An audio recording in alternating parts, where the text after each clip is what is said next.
Será que você já tem servido ao Senhor e em alguns instantes desse serviço você tem pensado que o seu serviço, que o seu trabalho, que o seu empenho tem sido em vão?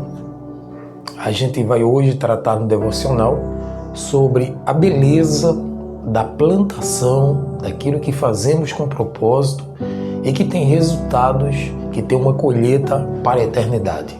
O assunto de hoje: nada é em vão no Senhor.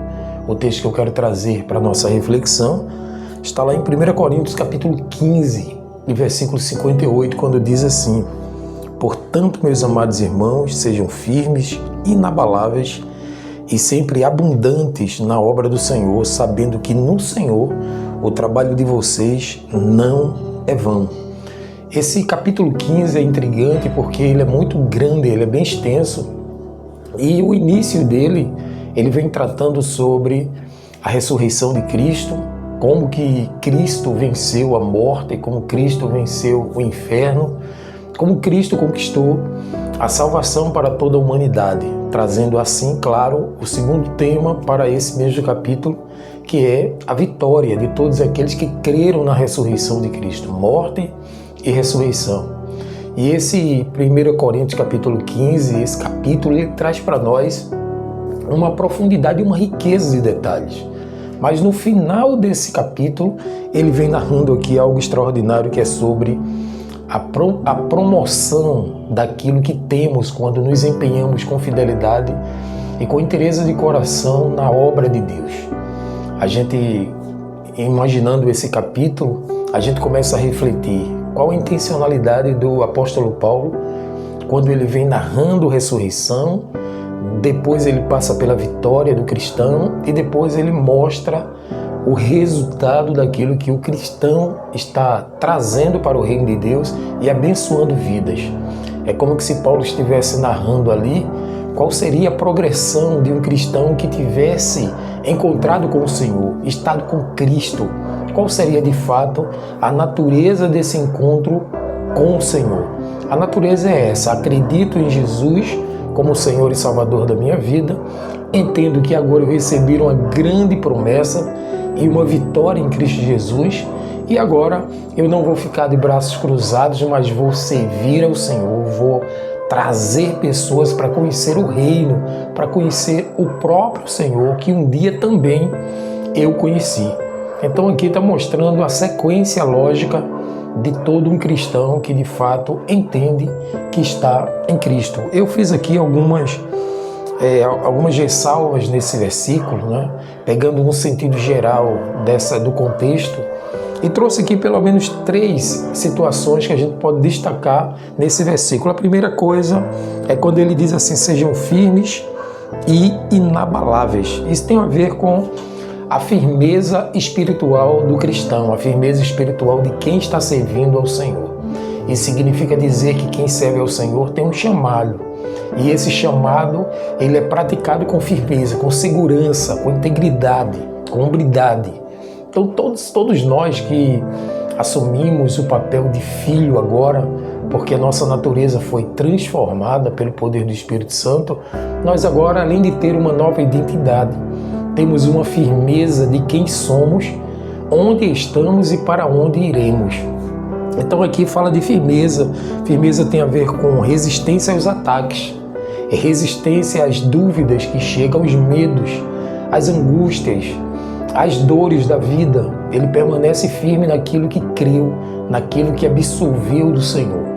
A outra coisa que eu trago aqui é sempre abundante na obra do Senhor. Enquanto a primeira parte, em firmeza, tem a ver muito com constância, a forma de você permanecer firme, mas constantemente, aqui nesse caso ele está trazendo à tona algo que ultrapassa a medida, ou seja, sempre abundante no Senhor. Não tem intervalo, não tem momentos de descanso, é servindo ao Senhor dentro do contexto que nós estamos servindo e fazendo. É você estar trabalhando na sua rotina diária e você está servindo ao Senhor com o seu corpo, com a sua ação, louvando ao Senhor sem cessar. Isso significa você estar no estado de continuidade, uma sequência, mas sem medida. Não tem mais temor, não tem mais ali forma de dizer eu vou deixar aqui só 5 minutos, 3 minutos, não, porque sua vida é uma vida para servir ao Senhor, abundantemente no Senhor, de forma grandiosa, de forma extraordinária. O terceiro ponto que eu destaco aqui desse versículo é quando ele diz assim, sabendo que no Senhor o trabalho de vocês não é vão. Ou seja, Paulo traz aí uma motivação final para a igreja de Coríntios, mas também uma certeza para nós. Quando ele coloca que em Deus, nada do que fazemos com sinceridade e fé é desperdiçado. Tem a ver com esse vão aí, não é vão, significa dizer não será desperdiçado aquilo que você vai fazer. Você às vezes pensa que a palavra que você deu, o louvor que você cantou, a ação que você fez, aquilo ali foi em vão. Ou seja, foi desperdiçado porque não houve uma conversão imediata. Mas sabemos que isso significa uma semente plantada no coração de alguém.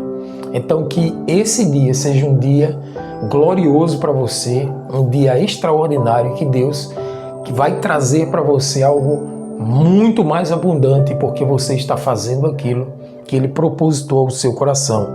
Lembre-se que Deus não é injusto para esquecer do nosso labor, conforme diz Hebreus 6:10. Então, lá em Hebreus diz que o Senhor não é injusto, Ele vai olhar, Ele vai perceber a sua ação e não será desperdiçado, porque o Senhor, Ele está olhando, Ele está percebendo a sua ação. Permaneça firme, constante, sempre abundante na obra do Senhor, sabendo que Ele, o Senhor, Ele vai ser aquele galardoador daquilo que você tem feito. Então eu finalizo aqui esse momento trazendo 3 ações práticas para nós.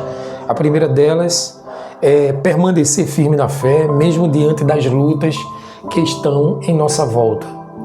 Coragem, firmeza, constância, segurança são requisitos ou pré-requisitos para todos aqueles que servem ao Senhor.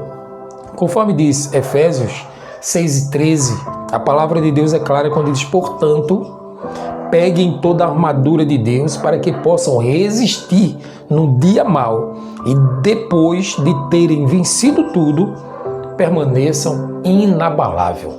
Ou seja, eu preciso me munir, eu preciso trazer para mim as armaduras de Deus e colocá-la no meu corpo, colocar na minha alma, no meu estilo de vida, para que eu permaneça firme e inabalável. A segunda ação prática que eu preciso fazer é servir ao Senhor com entusiasmo e dedicação. Ou seja, eu preciso estar pronto para servir sem perceber que as coisas que estão em nossa volta não irão atrapalhar a nossa forma de agir. Porque o Senhor é aquele que controla a nossa vida e que nos dá um tempo gracioso quando estamos servindo. Em Romanos 12, por exemplo, no capítulo 12, versículo 11, olha o que diz a palavra de Deus. Não sejam preguiçosos no zelo, sejam fervorosos no espírito, servindo ao Senhor. Ou seja, deixando a preguiça do lado, sendo zeloso pela obra do Senhor, fervoroso no espírito, eu vou seguir em frente servindo ao Senhor e fazendo com que o nome dele seja glorificado. E a terceira ação prática é confiar em Deus, valorizando cada esforço em nome de Jesus, no nome do Senhor. Será que você tem valorizado tudo aquilo que você tem feito no reino espiritual e percebido que aquilo ali tem um valor inestimável para o Senhor, que o Senhor tem visto tudo aquilo com os olhos visionários, os olhos de abençoador, que não só está abençoando sua vida, mas abençoando outras pessoas? É isso que você precisa entender, conforme diz Gálatas 6:9, a palavra de Deus é clara quando diz assim, e não nos cansemos de fazer o bem, porque o tempo é certo, colheremos se não desanimarmos. O tempo é certo, não desanime nunca, esteja encorajado, encorajada para fazer aquilo que Deus propôs ao seu coração e Deus será glorificado na sua vida. O desafio de hoje, faça uma avaliação do seu envolvimento na obra do Senhor. Como é que você está vivendo? Quais são os ministérios que você já colocou em evidência para trabalhar nele? Será que eu tenho vivido uma vida de serviço e esse serviço eu percebo que é útil para o reino de Deus? Então você vai fazer essa avaliação e aí você está sendo firme. Você vai perguntar: será que eu estou sendo firme? Será que eu estou sendo inabalável? Será que eu estou sendo abundante? Será que eu estou sendo constante naquele trabalho que eu me empenhei? Escolha uma área específica para servir com mais excelência e faça um plano para manter constância quando o entusiasmo diminuir, quando as coisas, o tempo passarem e de repente aquela vontade de servir diminuir. Você vai perceber isso e vai lembrar sempre: Deus vê e recompensará aqueles que servem com fidelidade, com entusiasmo, de forma grata ao Senhor. Então a palavra hoje foi constância. Eu queria que você lesse todo o capítulo 15 de 1 Coríntios para você entender o contexto geral. Mas além dessa leitura, eu queria que você também lesse Hebreus capítulo 6. Você vai ler só do verso 10 ao verso 12, porque está contextualizada dentro desse assunto de constância. Eu queria orar com você agora, concluindo esse momento extraordinário e gracioso. Vamos juntos? Querido Deus, maravilhoso Senhor, obrigado pelo dia de hoje, obrigado por esse momento em devocional. Que o Teu nome seja glorificado no meio de nós, que haja, Senhor, na nossa mente a certeza, Senhor, e no nosso coração o aquecimento do Espírito, para percebermos que é o Senhor que trabalha, que é o Senhor quem já fez tudo por nós. E tudo isso que fazemos, Senhor, nada é comparado com a obra redentora de Cristo naquele dia no Gólgota, Pai. Queremos te entregar o melhor de nós e queremos fazer pessoas seguindo ao Senhor para sempre, através do nosso serviço, através do nosso trabalho. Em nome de Jesus te pedimos e te agradecemos hoje e sempre. Amém.